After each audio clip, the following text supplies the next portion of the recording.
In Gatecrash, the MTG community's hearts were captured by this cute flavor text on Totally Lost that says, "Fibblethip always hated crowds." Shortly after, finding Fibblethip became a fun game of Where's Waldo in a variety of subsequent MTG artworks, like being chased down by a Gigantoplasm, going on a grand tour in the Mystery Booster test cards, hanging around the background of Unquestioned Authority, in a Storm Drain in Statute of Denial, at a Rakdos performance in Captive Audience, on top of the Nicol Bolas statue in War for the Spark, hiding in a militia in the March of the Multitudes, and finally in each of the cards in the utterly totally lost Secret Lair. More specifically, the Path to Exile here, the Well of Lost Dreams here, Frantic Search here, Intruder Alarm here, and Shelldock Isle here. Merch, like, comment, subscribe. Hello, welcome back to Basics, episode number 16, a show where I take EDH commanders and try to find the perfect basic lands to fit them. I love seeing someone sit down with some beautiful basic lands, but something I love even more is seeing how well those lands match their commanders. One quick note before we begin. I like to give the artists credit for their artworks, but I may not pronounce their names perfectly. I'll try my best, but please forgive me and correct me if that ever happens. First up, we've got Zacama Primal Calamity, a big flashy dinosaur that was tougher than I initially realized. Looking at his art, I realized that, like Calamax, his artwork is mostly gray, with the yellow color from his feathers being the primary focusing point of the image. But with the heavy contrast coming from the sunlight in the background silhouetting Zacama and the foliage in front of them, I was able to derive some suggestions from there. Take a look at this very dark forest from Khans Tarkir, illustrated by Titus Lunter, this powerful rocky crag from Fate Reforged, illustrated by Noah Bradley, and this plains from Shadows over Innistrad, illustrated by Jonas DeRoe. I feel like this palette does a good job focusing on the dark backgrounds of gray and yellow that characterize Zacama's visual style. For a second pairing, I went with this very literal forest from Jumpstart that was dinosaur themed, illustrated by Elena Danner, this plains from Rivals of Ixalan, illustrated by Dimitar Marinsky, and this beautiful mountain, illustrated by Dimitar Marinsky as well from Rivals of Ixalan. The general dark coloring, thematic elements, matching plane of origin, and gold wash over all the lands make these fit just as well functionally as physically. Next on the list, we've got a partner pairing, Tana the Bloodsower and Ikra Shidiqi the Usurper. Now this one was tough because the color palettes are so contrasting, with Ikra having a dark-toned cool color palette with themes of opulence and decay, and Tana the Bloodsower seemingly having the exact opposite. She has a bright and sunlit scene with themes of nature and sprawling life. However, I was able to come up with one that I think might work.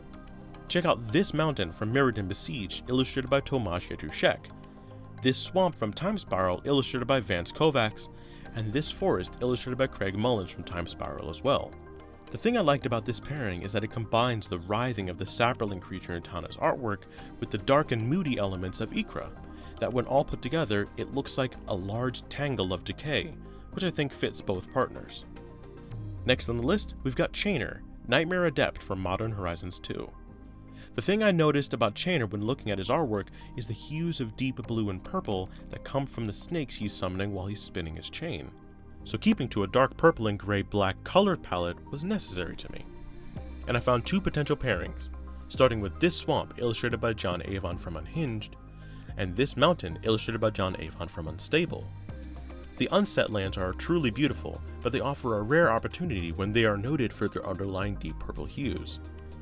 However, I thought it might be best to try to find basics that were a bit darker, to match the almost black background around Chainer. So take a look at this swamp illustrated by John Avon from the Dual Decks Jace vs. Vraska, and this mountain illustrated by Andreas Rocha from Shadows over Innistrad. These convey both the dark purple, deep shadowed tones, and have a trace of the yellow to match the gladiatorial pit floor that Chainer is standing on.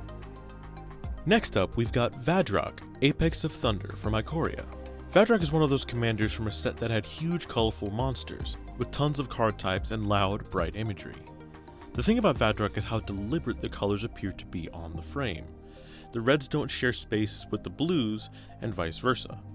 And the bright portions of the sky behind him seem to be the only evidence of the white in his color identity.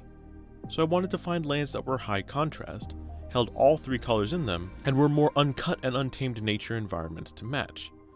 So take a look at this island for Amonkhet, illustrated by Mark Poole, that has the bright blues and the reds closely juxtaposed. This plains from Ikoria, illustrated by Jesper Ising, that has a beautiful dawn sky with blues and reds in it.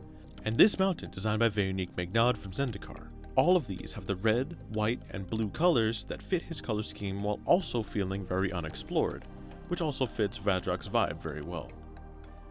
Secondly, I wanted to go back to his name to try to find the second pairing. Since Vadrok's name is the Apex of Thunder, I wanted to focus on lands that had bolts of lightning in them to match the idea of what he represents in Ikoria. So take a look at this island from 10th edition, illustrated by Donato Jean-Claude, this mountain from Jumpstart, illustrated by Adam Paquette, and this super underappreciated plains, illustrated by Eric Peterson from Modern Horizons 2. It was a real treat to find lands that actually had lightning bolts in all of them, and they decently match Vadrok's color styling as well. For his alternate card framing, I felt like this was quite a bit tougher. His neon style and powerful comic book line work rang strongly with other illustrative styles for Ikoria, Kaldheim, and Innistrad showcase cards, but unfortunately, there were very few lands that could match both the line work and the brightness of the imagery. However, I do think that this is a great time to use the Kamigawa Neon Dynasty showcase lands that have that illustrative decorative style. So take a look at this plains from Neon Dynasty, illustrated by Amaya Gido, this island illustrated by Amaya Gido, and this mountain illustrated by Ayami Nakashima, which, when placed together, matches better than I would have initially given it credit for, considering how different their subject matter is. And finally, we've got Sefris of the Hidden Ways, illustrated by Ryan Pancoast. Sefris' design choices lead you down a primarily blue color palette, but despite the simplicity of her background, there's actually a lot you can derive from it thematically. For instance, the shooting star in her background matches the shooting star lands from the Commander 2016, illustrated by Mark Poole, namely this plains that has the star flying across the field at sunset, this island which has the star flying across a rocky crag by the sea, and this murky swamp lit by fireflies. I liked how much blue there was in the swamp and in the island in this pairing, and the shooting star in all the arts becomes hard to ignore when repeated this many times. However, there is one more aspect about her background that often goes unnoticed. It's the mountain of ice in the bottom left corner of the image, along with the overall pale icy color palette of the scene. This led me down a path of snow-covered basics to try out in a matching set for her. Take a look at this snow-covered plains illustrated by Titus Lunter from Modern Horizons 1, this snow-covered island, and this snow-covered swamp from the same set. It's rare that snow-covered basics can match the style of commanders outside of cold-themed sets, like Cold Snap or Kaldheim, but it's nice whenever it does. But there you have it, 5 more commanders sorted for which basic lands I think match them best. But I want to see what you think. Tell me which commanders you'd like me to try and pick up basic lands for. Comment below and let me know, and have a great day.